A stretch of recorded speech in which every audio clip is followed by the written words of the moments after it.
Terima kasih pemirsa, Anda masih bersama kami dalam Berita TVmu.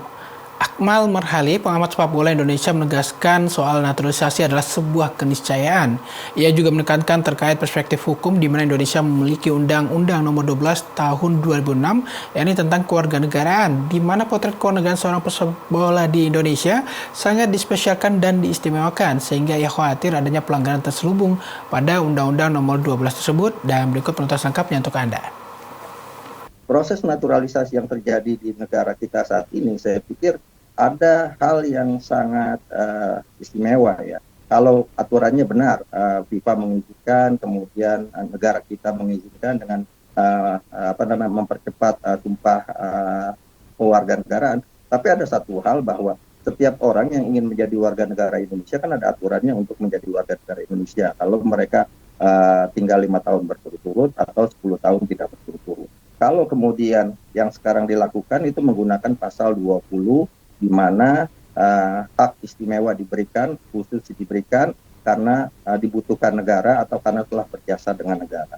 Saya ingin melihat perspektif yang sedikit berbeda, misalnya dulu Susi Susanti, Alan Budi Kusuma itu sudah meraih medali emas di Olimpiade 1996 Barcelona.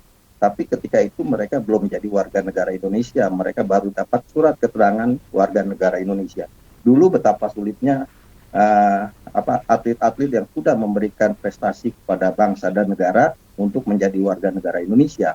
Lim Swee King, Rudi Hartono, bahkan beberapa atlet bulu tangkis lainnya, itu agak sulit untuk mendapatkan kewarganegaraan karena syarat-syarat yang ketat. Nah sekarang dengan cara yang menggunakan pasal 20 itu bisa dilakukan dengan sangat cepat sekali. Bahkan kita sampai kemudian berangkat ke Belanda untuk melakukan sumpah buat Mes Hilger dan Eliano Reiders. Itu yang dilakukan terakhir kemarin untuk agar mereka bisa cepat membela tim nasional Indonesia. Nah, kalau dalam konteks ini siapapun orang untuk ketika mereka sudah tidak bisa misalnya tidak sampai level untuk masuk tim nasional mereka, ditawarkan menjadi pemain tim nasional Indonesia, saya pikir semuanya pasti mau. Ya. Dan semua pasti mau untuk menjadi warga negara. Kenapa? Karena sepak bola adalah jalan karir mereka. Dan kemudian cita-cita tertinggi seorang main bola adalah bermain di tim nasional. Nah, dalam konteks ini yang saya khawatirkan adalah adanya pelanggaran-pelanggaran secara terselubung dalam konteks Undang-Undang Nomor 12 Tahun 2000. Sebagai contoh, Ivar Jenner dalam sebuah wawancara di Belanda, dia mengatakan saya bangga menjadi sudah punya 2 keluarga negara. Kemudian Jay Inces misalnya, dia menggunakan paspor Belanda ketika bermain di Venezia. Karena kalau pakai paspor Indonesia dia bukan anggota dari Uni Eropa, sehingga kemudian pajaknya akan sangat berat. Dan pengalaman lainnya adalah banyak pemain-pemain yang dulu sudah dinaturalisasi, yang pada akhirnya setelah purna tugas mereka kembali ke negara. Nah, ini artinya kita harus menegakkan regulasi, gitu, aturan yang sudah kita buat Undang-Undang Nomor 12 Tahun 2000. Saya ingat sekali bahwa misalnya Pak Archandra Tahar itu batal jadi menteri gara-gara punya 2 paspor. Ketika mau diangkat oleh Pak Jokowi sebagai Menteri BUMN, Menteri Energi ketika itu, gitu, kalau tidak salah, kemudian batal karena melanggar hukum, punya 2 keluarga negaraan. Pak Archandra Tahar itu orang Sumatera Barat, istrinya Sumatera Barat, ibunya Sumatera Barat, bapaknya Sumatera Barat, kemudian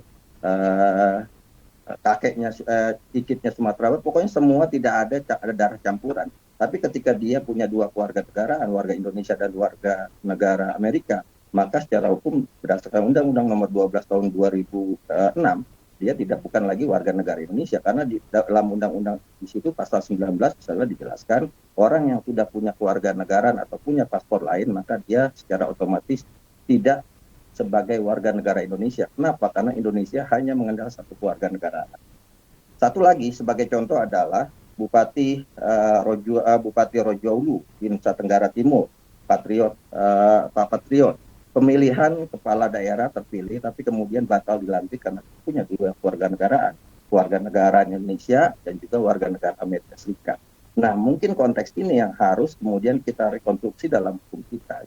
Benar, seperti saya katakan di awal tadi bahwa naturalisasi dalam konteks global itu sebuah keniscayaan dan sudah tidak bisa dilarang. Tapi jangan sampai kemudian untuk kepentingan tertentu dilakukan hal-hal yang melanggar etika hukum yang sudah kita buat. Yang kedua, mengkhususkan satu kasus, tapi kemudian memberatkan di kasus lain.